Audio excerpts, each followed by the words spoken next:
Today, I'm really excited to welcome our friends from Deeplocal. We're very proud and honored by our connection with their CEO, Nathan Martin, who began what became Deeplocal here in the studio. Nathan received his BFA here at CMU and then returned after his graduate studies as a fellow in the studio. During his fellowship, the creative research he engaged in alongside with CMU alumni Carl DeSalvo and Jeff Mackey ultimately became Deeplocal. As a company whose design ethos centers human experience and creative innovation, it's easy to see the intersections between the studio, Ideate, and all of CMU in their work. And we are grateful that Deeplocal is an ongoing supporter of innovative curriculum here in the studio. Through their support, we are able to offer boundary-pushing, interdisciplinary, and collaborative courses whose potential to disrupt and innovate at the intersections of art and technology is just plain exciting. Just a note about how this will go tonight. We'll have time for a few questions at the end, but we will at some point say, okay, take it to the hall, and you can continue talking in the hallway. But without further ado, I'd like to pass the mic to Diana Averd, who is from the people team at Deeplocal.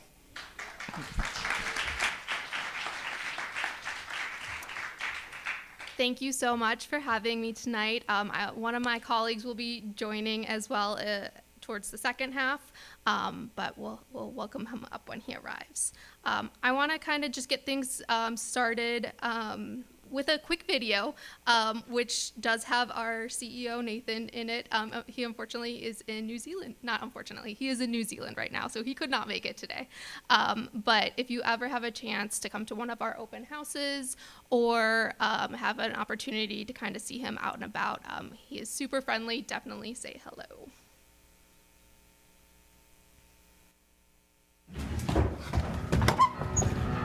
All right, and this is Pittsburgh. Deeplocal was kind of an accident. We've created, I'm trying to think of the right words. What I want to say is the people at Deeplocal, they are... Everyone at Deeplocal that I've met is just a good human.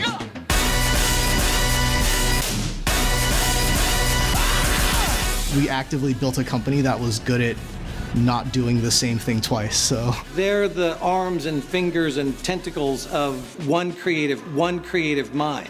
We create opportunities for our staff to put things into the world that they are proud of. Let's go!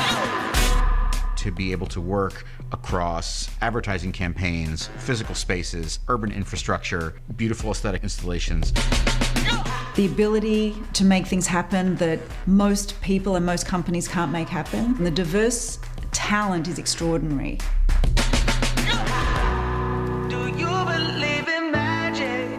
I think we're all taught that we are supposed to find our path. There's a few of us out there who say, well, that doesn't quite work because I kind of want to be a carpenter and I want to be an astronaut. Why can't we be both? People from different backgrounds and who work in hybrid ways. It forms a kind of an oasis for people who maybe don't feel a connection to a single discipline, but feel a connection to the notion of working across many disciplines.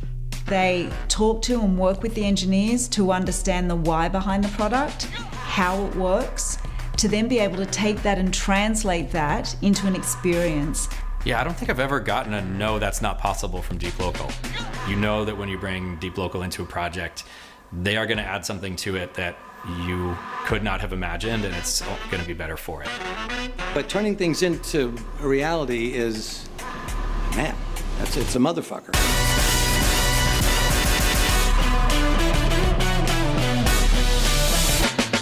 And now for something completely different.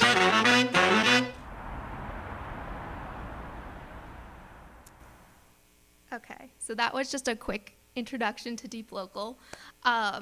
Deeplocal is an award-winning creative technology and experience design company. As mentioned, we spun out of a Carnegie Mellon University project, and we are very proud of that. And as soon as somebody is onboarded at Deeplocal, we tell them all about it. We are very proud of our roots at CMU and in Pittsburgh, and we are not afraid to share that. We use technology in innovative ways to connect audiences with the brands that they love.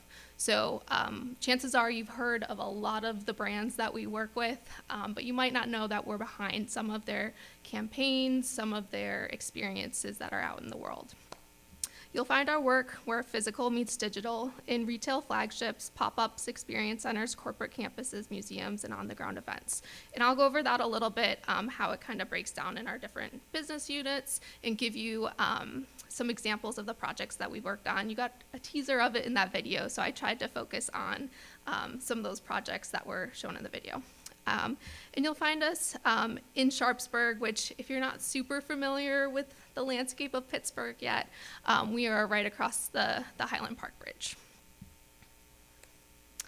So this is kind of just like a very high level who we are, because people are like, what? Who works at Deeplocal? We are an advertising agency, but we are creative engineers who invent interactive experiences that tell human stories. And at the core of it, the interactive and the human stories are what drive the types of projects that we do. We're always looking for clever combinations or new ways to do things. We are very fun, playful. We like people to be touching buttons and being able to really get into that experience. Everything has a purpose and a story, and it's all about the environment and the user experience first. And so, as I mentioned, we have a couple different business units. We work across these three all the time with different teams that are resourced and also kind of crossing over depending on where the need is. So the first one is events and experiences. I like to tell people these are very quick moving projects. They might be up for a day or a couple weeks, but they're experiential marketing in service of brand moments, campaigns, and events. So think of something where it might be a pop-up going around because of a launch or around a specific holiday, that sort of thing. Permanent exhibits. These are interactive exhibits in environments that tell brand stories in architectural spaces. These are longer throw projects. They might be installed for 6 months to 6 years. They need to have the sustaining power to be up and functioning for a much longer period of time. And then Gumband kind of pulls all of our technology together. It is something that we created at Deeplocal. It's the first operating system created for interactive experiences. We use it on our projects and for our clients, but we also saw a need out there for others to be able to coordinate these technologies, troubleshoot remotely, that sort of thing. So when we hand over a project, especially on the permanent side, when we hand it over to the client, they need to be able to troubleshoot, or we need to be able to help them to troubleshoot from afar.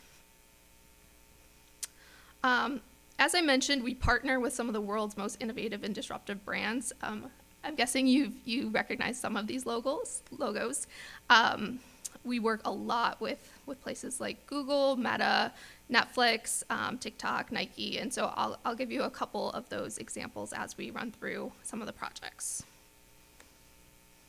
So a little bit about our team and our process, because I know this is an interest area. As you're going through CMU, you're always kind of in the back of your head thinking about what's next. And I know a lot of you are interdisciplinarians yourself.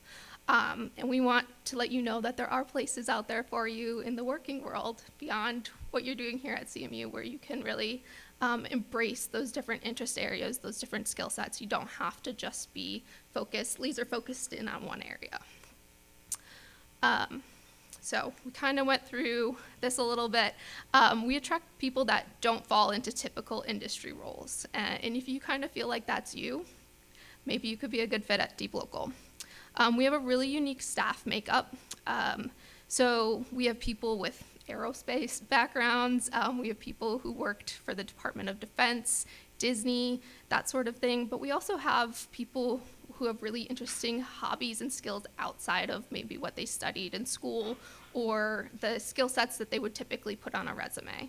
So they might be a fly fisherman or a jeweler, tattoo enthusiast.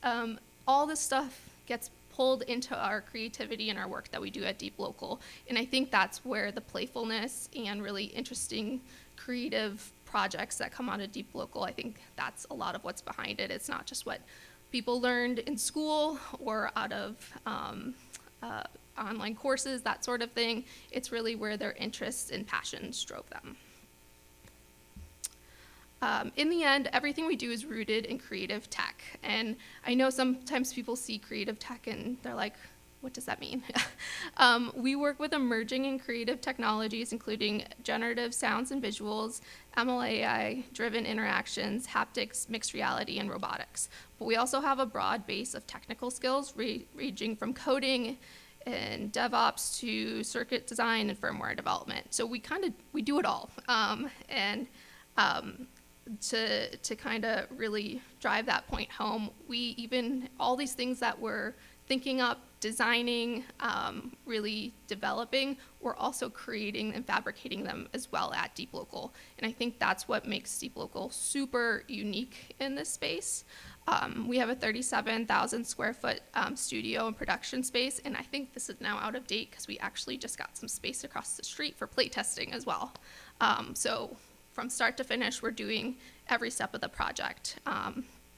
In our shop, we have a full wood shop, a full weld shop, a paint booth, all of the different machinery that you would need to create these things. So a lathe, CNC router, laser cutters, final cutters, 3D printers, we have it all, and it's constantly in use. So a lot of times you think of a tech company and you're like, oh, everybody's sitting behind a desk. Well, we have forklifts. We have all this machinery that you might not expect. So I want everybody to just take a minute and think about your skills and interest areas. And it might go across these four areas, which are the different team makeups that we have. So we have creative and design, creative technology, engineering and development, and production. Chances are you might fall into one or two of these areas, or you might go across all four. And that's something that we really do embrace.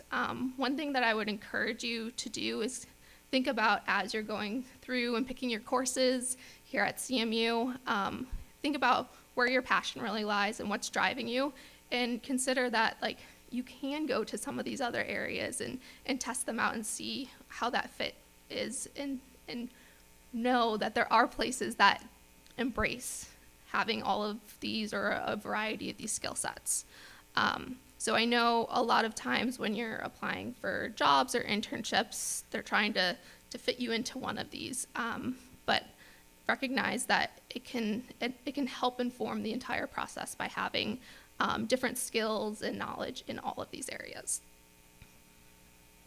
So I'm gonna just stay here for just a second, because I know that there is a lot here, and I'm sure a lot of you can see your interest areas here. Okay, so as I was mentioning, it really is an end-to-end process here at Deeplocal. We start with the story and concepting, and when I'm working with interns, I think that's a really big interest area for a lot of people who are more on the technical side, because they have these creative ideas and they've really been focused more on the technical, but they want to kind of get a little more experience in the story and concepting. A lot of times clients will come to us and say, we have this space and we have this scope, but what can we do within it? Or they might say, we really like this, can you make it happen? So we're taking that scope that we're given and proposing different ideas. Then we bring it, once we kind of know how we want to move forward, we bring it to the design phase. And so we have our own designers on staff who really focus on experience design, because in the end, it's the user experience that is the most important. And this means both physical and digital. And I think that's really important. A lot of people focus on one or the other. You really need a combination of both to have that great user experience, because all of our projects do have that interactive component to it. Then there's engineering and development. Then we go into building and testing, play testing. Like I said, we just got a lot of space across the street from our studio to be able to do that play testing in-house, be able to show clients exactly what is going on and how it could look. And then at the end, before we're ready to wrap up the project, to really be able to move it out the door and fine tune everything. Then there's installation and launch, going on site. a lot of these projects that we're doing aren't necessarily landing in Pittsburgh. They might be in New York, they might be in LA. We also have done projects internationally in Dublin and different places. So that is something that can be part of the job as well. I know that there can be some long days and nights around installation to get everything in on time. I think you all can relate to that around finals time as well, though. And then finally, supporting long-term, especially for our permanent projects. And then, as I said, the development of Gumband, that operating system is really where that comes in. So I think our work speaks for itself. I think you can kind of get a good idea of what Deeplocal does through our projects. So I did select a handful of projects from each of our different business units so that you could kind of see them a little more in depth beyond that first video. So first I want to go over events and experiences. These use design, tangibility, interactivity, and storytelling to create playful activations. And I like that word activations because it's really, we come into the space and we really transform it completely for that period of time that help people connect with a brand or a product. And I'm gonna go to this on our website, and all of these are on our website as well, so that you can kind of dig in a little bit more if you want to. But this first one, I think surprised everybody. And well, I'll show part of the video first, and then I'll talk about it a little bit. Probably one of the hottest attractions at CES is the ride. Apparently it shows how Google Assistant can help through the twists and turns of life. I can't wait to ride it. Hey Google, play the Google Assistant ride. Okay, playing the Google Assistant ride. This year, audiences were invited to experience the most elaborate product demonstration the world has ever seen on the Google Assistant ride.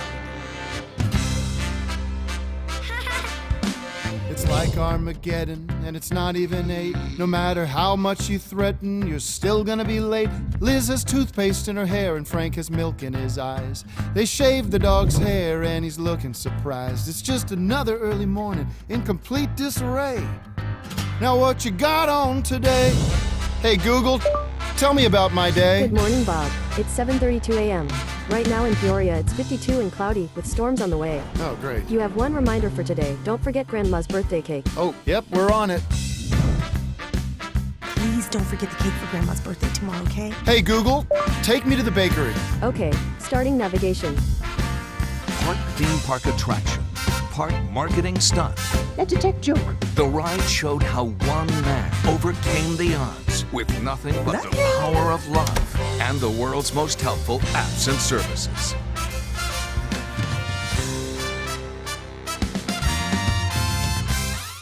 Now, cue the results. They've taken over the parking lot with an absolutely humongous booth. It's the most absurd exhibition I've ever seen at CES. Was that not exciting enough for you? Yeah, well, how about a f***ing roller coaster?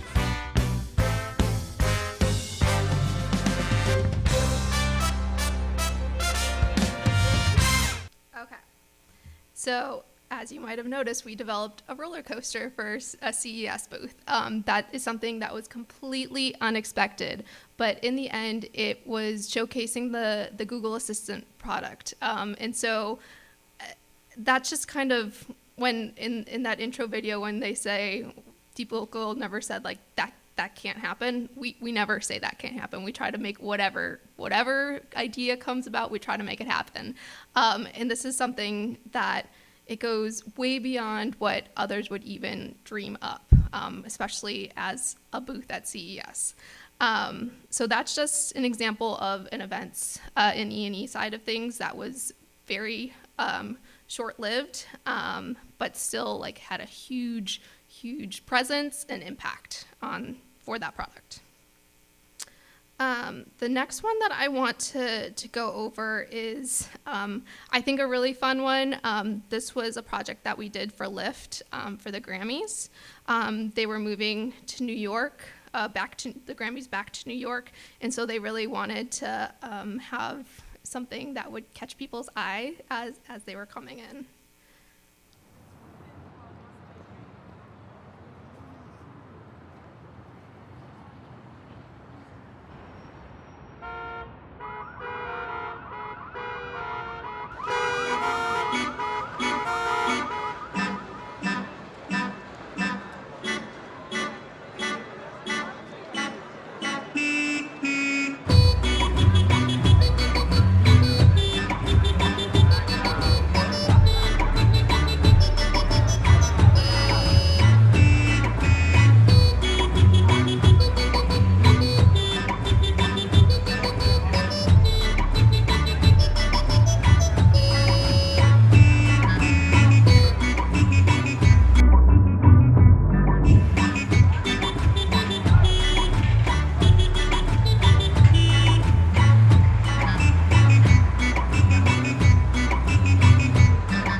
That song, but we'll keep going. And when I say that some of our projects move fast, this was designed and built in 9 days. So when you're thinking about your school projects and you're like, this is too fast, that can also be a real world experience. I love to showcase that one as well. Finally, on the E&E side, and this one, if you're a Flaming Lips fan, I recommend watching the full video, but I kind of want to just give you a quick taste of it. This was a collaboration between Flaming Lips and Google called Fruit Genie, and it literally was using fruit to make music. So we made an intelligent musical instrument and melody creator out of fruit with Google.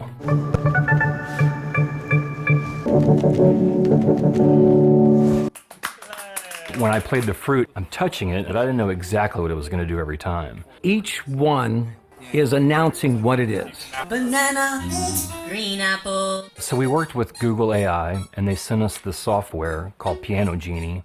You hit a note, and it automatically plays music. In the more that we play with it, the more it understands what it's playing against and who it's playing with. So you play a different rhythm or a different note, and this goes on and on. So it actually wrote a melody that we would not have written. You're kind of encouraging the machine to do something. It's kind of cool. If you're a banana, that's pretty good for a banana. Of course the Flaming Lips are playing fruit that has a futuristic algorithm that's going to help them create a song. Of course they would. Strawberry. The balloons in the crowd and the fruit bowl on stage are basically two sides of the same coin. They all feed into the same radio network. In other words, every time someone from the crowd interacts with one of our balloons, it creates music using the Piano Genie network. And then at some point, the more that they play with it, the more the algorithm is going to start to be encouraged or go into another dimension. I think that's a great musical moment. We've written a song especially for tonight's occasion. At the end of the day, that's what these algorithms and all these things are doing. They're just sitting there helping you. And I want that. That's a new beginning.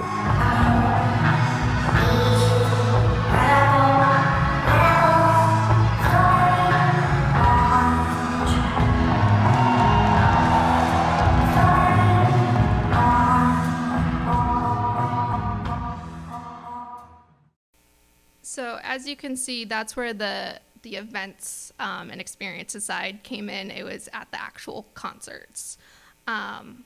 So the next business unit, and let me get this up and going again. The next thing I want to touch on are the things that we create that can be scaled out on a larger scale. Inventing a new product that's inspired by culture, produce a limited run, and scale online to tell a brand story. And there's a good chance that you have seen at least one of the two projects that I'll show you. This one, I think I like to show because we got a lot of national attention for it. It was a project with Netflix. And I don't think this is on our website anymore. I just like to show it. But basically, I think we've all been there where you fall asleep and your Netflix keeps going and you lose your place in your show. Well, we developed socks that would pause your show so that you, whenever you fell asleep, so that you didn't lose your place. And so this is something that we made completely DIY so anybody could make their own pair of Netflix socks. There was the knitting pattern along with the ability to create the text side as well. So I'd like to touch on that. I think that is something that people might have heard of, but didn't necessarily realize that Deeplocal was behind it.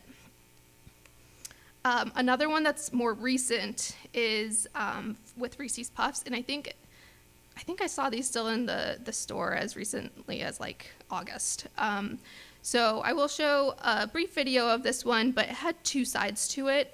It was the part that was out in the grocery stores that you or I could go pick up that box of Reese's and then create your own music using that box and an app.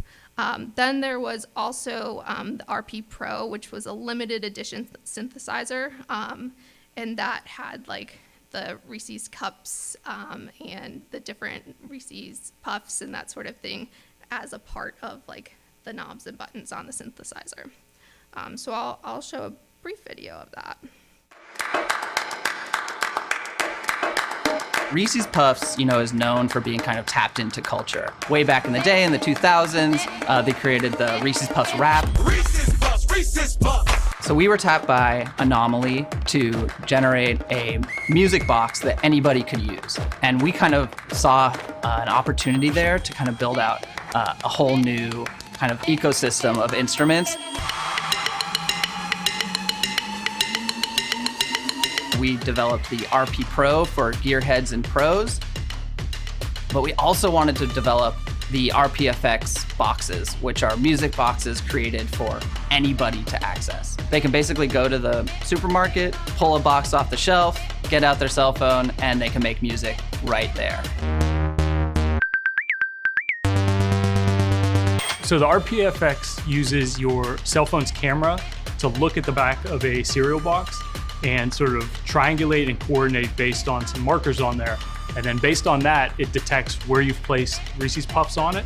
And based on the location of those in different columns and different rows, it says, oh, this is a bass, this is a snare. And it's essentially like a step sequencer where then it starts walking through and each puff turns into a note or a drum beat or some sort of effect, that sort of thing. We made the I'm going to pause it there just for the sake of time, but as you can see, we don't take ourselves too seriously. We have a little fun. We have a lot of fun with our work, and we hope that the people who are engaging with it have it fun too. And so next I want to just touch on quickly some of the retail and experience centers. These are more on what we call the permanent side.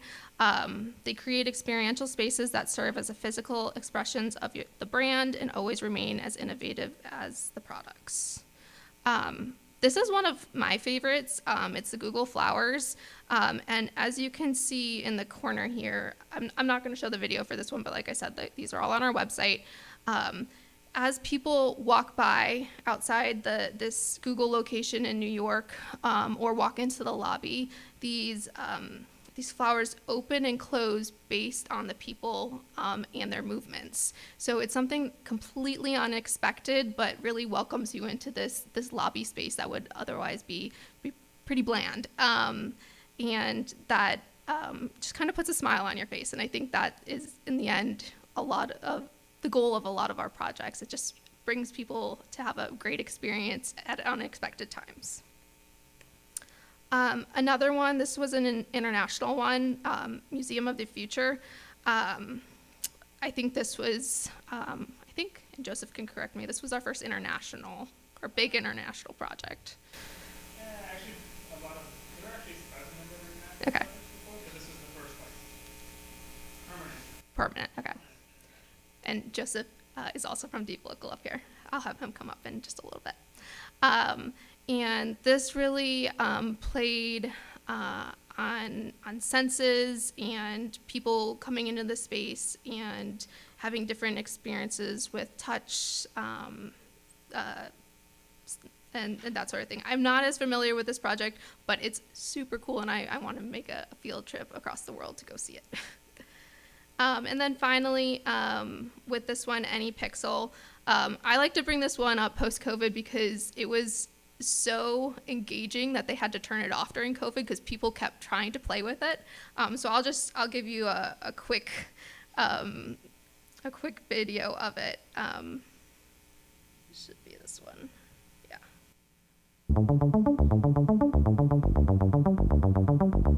And this is another one in the Google space, in a Google space.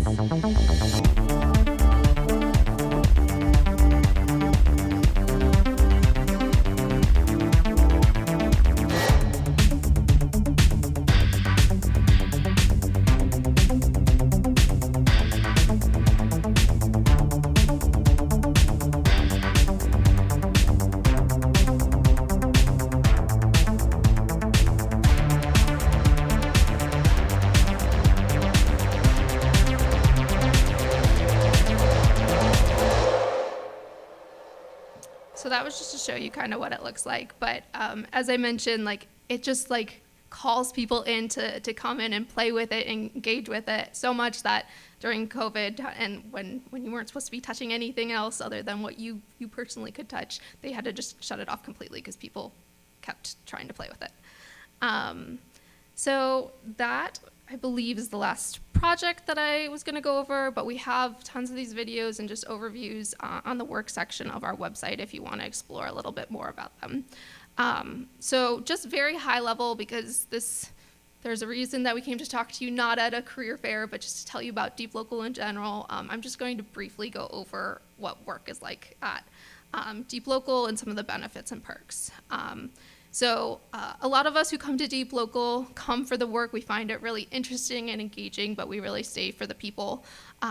We have some of the smartest, most creative people that I've ever met, and it's a huge mix of talent and skill sets, like I was saying, and always an opportunity to continue learning.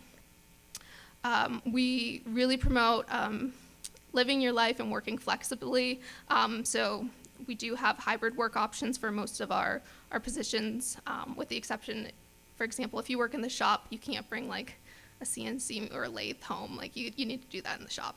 But we do have a lot of flexibility and great benefits. And we really try to share our wins with all of our employees. We do 401k matching, profit sharing. We love swag, we love stickers. If you can see the back of my computer, these are just a couple of our stickers, but we're always coming up with new swag to share with everybody. So if you are ever interested in working for Deeplocal, like I said, this is not a pitch to just come work with us. It's really just to tell you, like, places like us are out there, and right in your backyard, actually. We do have summer internships along with full-time positions. You can always find those at deeplocal.com/careers. Okay, so that is like the end of the formal presentation, but I want to invite Joseph up here. And first, I'll let him introduce himself. Hi, I'm Joseph. Should I stand over here? Yeah. Hi, I'm an integration engineer at Deeplocal. So kind of like a jack of all trades engineer. I was an electrical and computer engineering major here. I did a ton of stuff in ID8, knew a bunch of people in the studio. Never actually got over here to take a class, which is a big bummer. But spent a lot of time around interdisciplinary stuff at CMU. So I'm going to ask Joseph just a couple questions to kick things off, and then I want to open up to you all to ask us questions as well. What at CMU best prepared you for your job at Deeplocal? I think it was probably getting the exposure to working on interdisciplinary teams. I'm assuming most of you have taken some sort of ID8 course or some interdisciplinary course in the studio, probably. Seeing some nods. Okay, cool. Yeah, so getting that experience was probably the biggest thing that helped me because, I don't know, I am an engineer, so I come from that kind of frame of reference, but getting to work with designers for a lot of engineers, and I think for designers working with engineers, it's a pretty big learning curve to kind of you're working with someone who has a completely different kind of frame of reference for a problem. Like, to an engineer, it's like, the LED turned on, it worked, right? But a designer looks at that and says, but it's, it's the wrong color, it's not the right pattern, it doesn't look nice. That sort of like getting my mind shifted to kind of working with someone who looks at a problem from a completely different perspective was a huge benefit coming to Deeplocal, because then I kind of had already gone up that like initial learning curve to kind of working on interdisciplinary teams. And to preface this, I had a conversation today with one of the creative technologists. We were talking about somebody who is heading to grad school because they wanted to become a creative technologist. And they're like, but there are so many things, like it's not just school. It's pursuing those projects, because a lot of times in school, you're kind of guided along by the syllabus and the projects that your teachers give you. Or your professors. And I'm not saying, I went to CMU myself, I got my master's, so I'm not saying anything against that. There's a lot of value in that, but there's also just the tinkering, the maker side of things that is really beneficial. And so I wanted to ask you, Joseph, what advice do you have for students with interdisciplinary interests? Like, what would you tell them? Like, you definitely need to just like try. I mean, it's a cliche answer, but sort of like kind of doing stuff you're interested in and like following your passions is such a like, again, cliche phrase, but like when, like in the interdisciplinary kind of like job world, it's not as formulaic as, like, again, I come from an engineering background, a lot of engineers at CMU, they go off to an engineering company and kind of like do hardcore engineering every day, day in, day out. And kind of that clear, defined career path is not the same in the interdisciplinary world. And so being excited about something is actually a really important part of, finding places that are cool to work and succeeding at those places and enjoying your work. And yeah, it's like at Deeplocal, you had this slide about all the different things that people at Deeplocal do. I took the bookbinding course here. If any of you took it with Joe Dicey, yeah. So because I took the class here, I do that in my free time. Every time there's a book project, I get pulled onto the project because that's a a hobby I have. David Perry, who's I think teaching an embroidery workshop here soon. Yeah, check it out. He works at Deeplocal now, and he has a ton of fabric knowledge. He did Lunar Gala several years, did the kinetic fabrics courses over in ID8. And so every time there's fabric or some sort of dyeing process on a project, he gets pulled in because that is his passion, even outside of work. And so that is a great way to like being passionate about stuff is an opportunity to kind of get and kind of weasel your way into interdisciplinary work. Because if you're passionate about something, if you kind of become an expert in it, especially in a place like Deeplocal where there are all these different people from very different backgrounds, like having something that you're really excited about is going to kind of give you, I don't want to say leg up, but it's going to, We can definitely tell when people have pursued their passions and somehow they always make it into projects in some way. Yeah, like we've had somebody who's a jewelry maker and we've used their expertise. We have somebody who's a perfume maker and we've used that for like the sense of smell and that sort of thing. So I mean, all these things that you're like, oh, that will never be pulled into my work. Like you might not put it on your resume, but don't put it to the side too much. Like if you're passionate about it and you find it interesting, chances are you can pursue it in some way and kind of integrate it with what you do for your job at some places. And you'll be surprised, the random things that you are interested in your, outside of work life that, end up getting used in some project in work, whether or not you work at a place like Deeplocal or not. And so just because I want to leave time for everybody else to ask questions, is there anything else that you don't want to leave without telling the group today? Open-ended questions. Not that I can think of right now. I might think of something. Sounds good. Later. Well, let's open it up to everybody here because really we want to make this as beneficial to you as possible. So does anybody here have questions? I saw your hand up. Go up first. Hi, I'm Ife. I'm currently a PhD student here. Two rather unrelated questions. One, can you speak a bit about your OS system for interactive? Is that something you can speak about? Can you talk more about it? It was kind of briefly mentioned in the presentation. Second question, you mentioned there are constraints with schools relating to having to abide by a syllabus. I wonder, but when you work in a company, there are other constraints, specifically commercial constraints as well. So I wonder how you balance this, having to meet certain commercial constraints with doing work. So I love the work. It's very playful. It's great. How do you balance the two? And can you describe maybe as a case study a sort of interaction that would be quite common with one of your clients? So I don't know if this is knowledge that can be shared but I thought these two questions were just very interesting to me, and I would love to hear more. Sure. I think I can talk about those. So Gumband, it's one of those things where it's like OS is used in, slightly tangential to maybe what most people think of it as an OS, but Gumband is a really cool product, but it is a lot of things, so it is kind of difficult to explain. At its core, Gumband is a way to manage exhibits, but it kind of has two halves to it. So on the one hand, it's like a software system. It's a server-side software system, and that's kind of where it is sort of like an OS. It is actually where people are uploading their content to it. So say you have an exhibit with 10 screens and maybe some interactive elements. The idea is that Gumband gives you a way to update content on those, allows you to control any architectural or environmental controls. So a lot of times buildings have over the network controls for lights and heating and that sort of thing.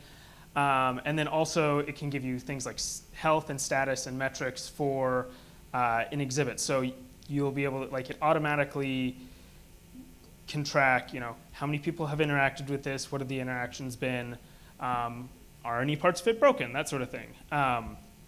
So that's the kind of software server side.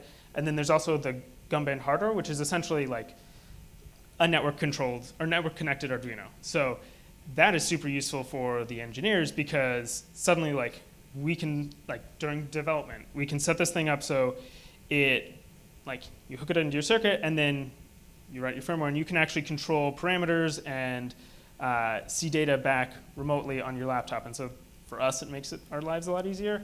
But that is also the way that you can track things like button presses and stuff. So that's and if you are more interested, Gumband does have its own website if you want to investigate a little further. I suggest checking out the case studies. That's kind of where I direct people because I am not an expert in this area, but I think it does a good job of telling the different things that Gumband can do. So you actually touched on all three of these things for this particular case study with Nike. So if you do want to explore that a little bit more, this is the Nike shoot case one. But yeah, so like I said, we use it on our projects, but we also have made it available widely for clients outside of the Deeplocal clients. Essentially, it's all the stuff that ideally you'd implement into a exhibit anyway, and we were tired of doing it every single time. So we made it a product, essentially. And then your second question is about how do you balance the commercial and the interest side of the excitingness? I guess the playfulness and the exploration and aspects of that as well. Yeah, so well, first of all, I'm on the engineering side, so I'm not always involved in the I'm rarely involved in the client side of things. But I think that in general, if, for Google, for example, their brand is, a core part of the brand is playfulness. And so, so having a project that is playful is really beneficial to them. We did a project for Doodles in New York. They're an NFT company and, again, a very playful brand. And so we had these really playful minting machines that had all these moving parts and things. And that playfulness was a benefit for the financial side of things, right? It's that was helping their brand grow, that was helping their brand. There are definitely times where I've been on projects where the brand doesn't have a ton of money, or we just don't have much time, and yeah, we end up doing something that's a little less interesting. We have, maybe it's only some lights, or it's not as much interaction as we wanted it to be, but we still make it as cool as we can. And yeah, like, money's always a factor, but at least from the engineering side, like, again, coming from CMU, when I first started at Deeplocal, I had to really like untrain my brain a bit in terms of, because I was used to, it's like, oh, let's get the cheap $5, knockoff Arduino from Amazon because it's lower cost, and it's fun to get to work with a budget that's higher so that we can actually do cooler stuff, do more interesting things. So yeah, in general, I'd say that ideally, if we're making something that's, like, we want to be making something that is very playful, because that is actually beneficial in the kind of financial equation. Yeah, and I think you touched on this, but I really want to reemphasize it. Some brands really lean into that playfulness, and you'll notice, like, those are the brands we tend to work with. There are some brands that we probably will never work with just because our approach probably doesn't work with theirs, and in the end it is for advertising. So that's part of it too. Awesome, thank you so much. Yeah.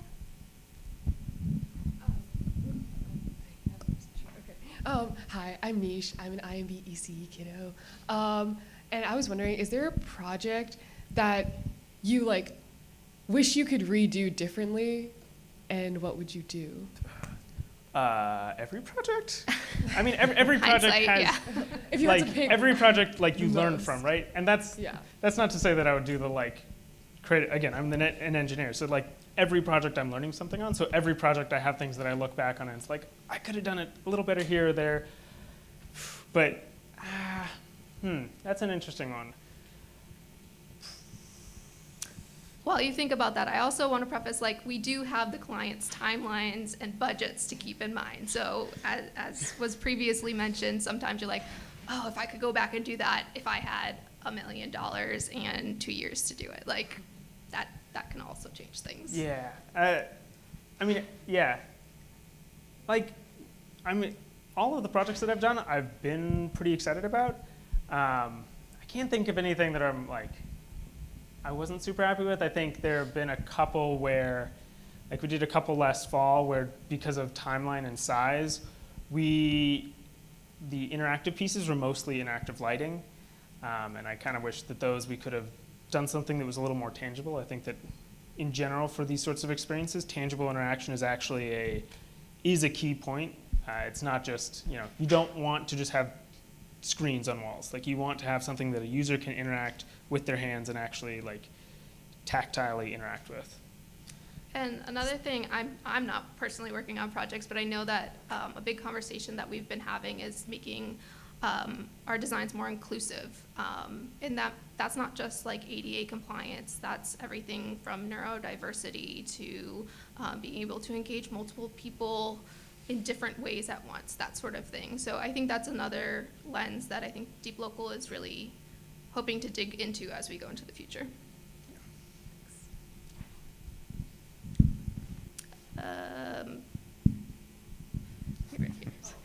Making it easy on the microphone.